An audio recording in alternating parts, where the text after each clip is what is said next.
Okay, so you know Snow White, right? Yep. The classic, the animated one. Well, Disney's going live action with it. Ah, bringing back the classics. Yeah, and that's actually not the only movie we're going to be digging into today. Um, Looks like we also got some early buzz on a film called the Alto Knights. So Interesting. for this deep dive, we're going to be looking at what the industry is saying about these movies. What are the box office predictions?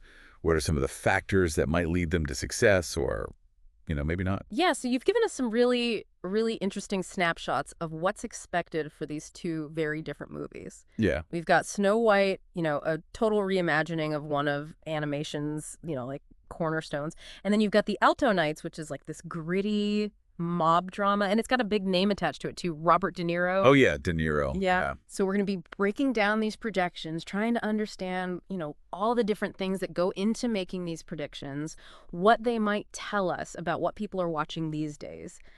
So specifically, we're going to be looking at Snow White's projected opening weekend and how that stacks up against Disney's, success with all these other live action remakes they've been doing. What are some of the challenges it might be facing?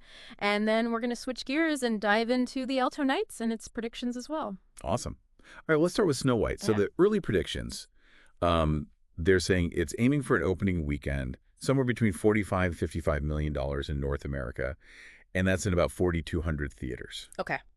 Now, globally, they're thinking around another 50 million. Yeah. So potentially it could launch worldwide at over 100 million. Yeah. It was pretty good, right? Those are big numbers. But here's the thing.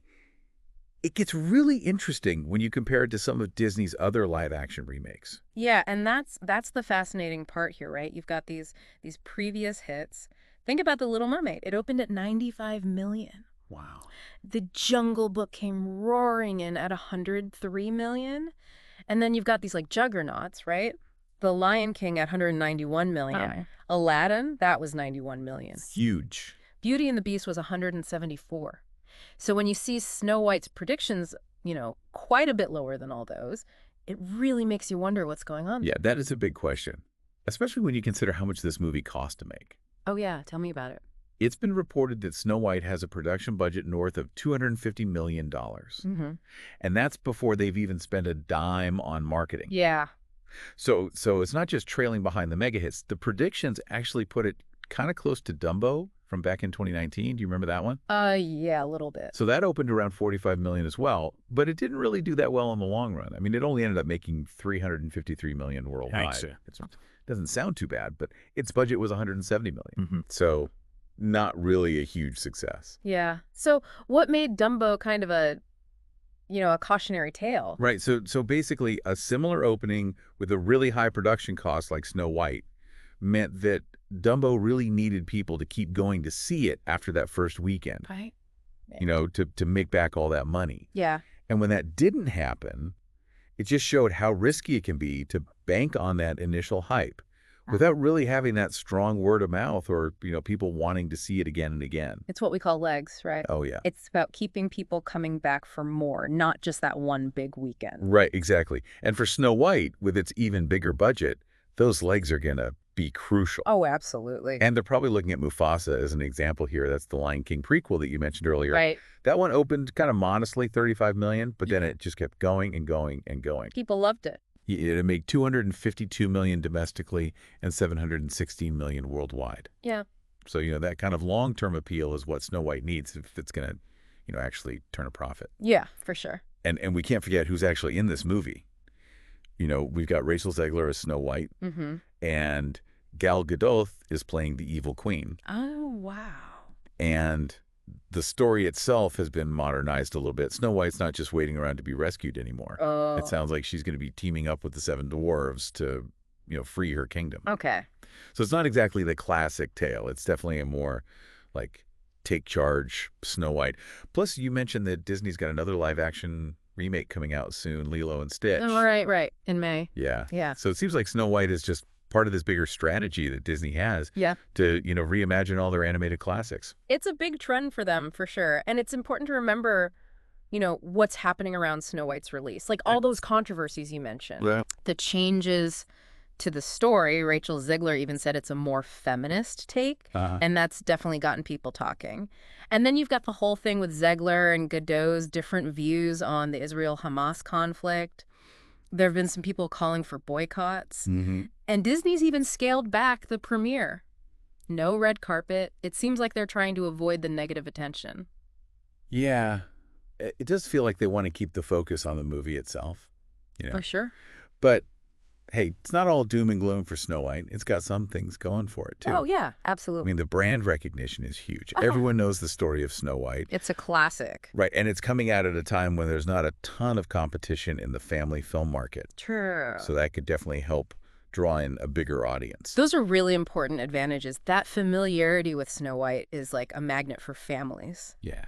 And when there aren't a lot of other movies out there, it gives Snow White more room to, really grab people's attention. So, those early box office predictions might be lower than some of Disney's other remakes, but those positive factors could definitely help it in the long run. Yeah, exactly.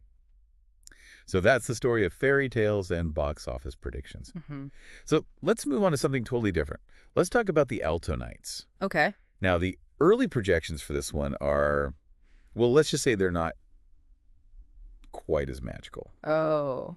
It's currently looking at an opening weekend of only $2 to $3 million in about 2,800 theaters. Really? Yeah, that's a pretty big difference compared to Snow White. Yeah, it is. And it's really striking. This is a Warner Brothers movie, and it had a budget of $45 million. Wow. So if those predictions are right, it's probably going to be a big box office flop. I mean, it might not even make back its budget. Ouch, yeah. You don't see those kind of predictions very often. Right. But this movie has some big names behind it. It's directed by Barry Levinson. Oh, wow. He directed Rain Man and Wag the Dog. Yeah, he's really critically acclaimed. Yeah, and Robert De Niro's in it. He's actually playing two roles. Oh, wow. Two notorious crime bosses, Right. Vito Genovese and Frank Costello. Wow. That sounds interesting. Yeah, it does. So, it sounds like a classic gangster movie, Yeah. but why aren't people more excited about it? It's got a great director, a huge star.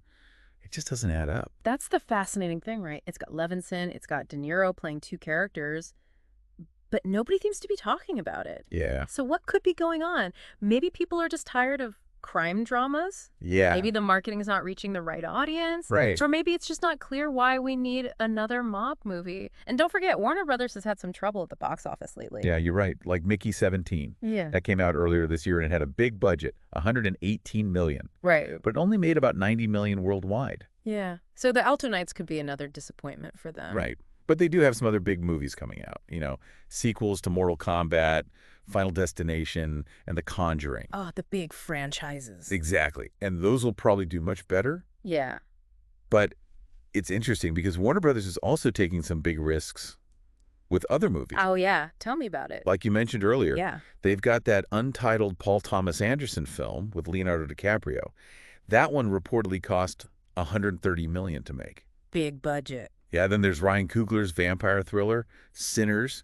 That one's $90 million. And Maggie Gyllenhaal's directing The Bride. And that's around $80 million. So it seems like they're trying different things. It's a real mix of projects. Yeah, taking some big swings. Yeah. All right, so we've got these two movies, and their outlooks are completely different. Snow White is hoping for a decent opening and then to keep people coming back. While the Alto Knights is, well, it's not looking so good. So what does all this tell us about what people want to see these days? You know what's working and what's not. I think it shows just how many things affect how well a movie does. Yeah. Genre is a big one.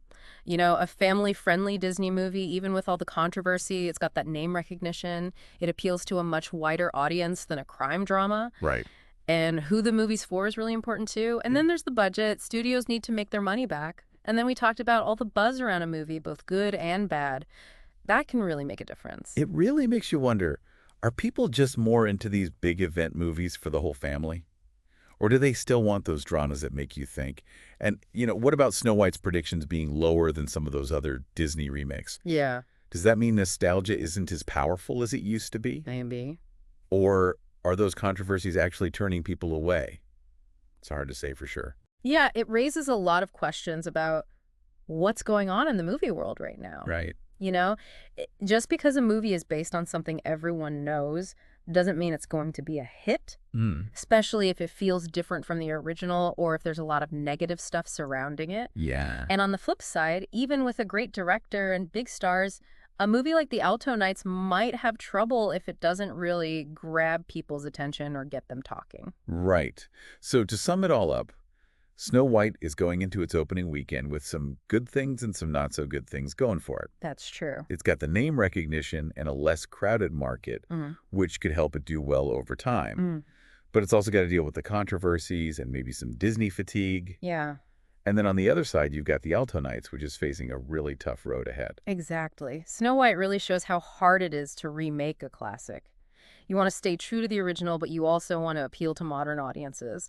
And then there's all the public opinion to deal with. And The Alto Knights just shows that even with big names attached, a movie needs a good story and a way to connect with people. Yeah. Otherwise, it's going to get lost in the crowd. All right, so we've looked at the genres, the budgets, the stars, the buzz. What do you think all this means for movies in 2025? What does it say about what audiences really want? Maybe you'll be watching one of these movies, maybe both, and you'll have your own take on what makes a movie successful in today's world. Thanks for listening. See ya.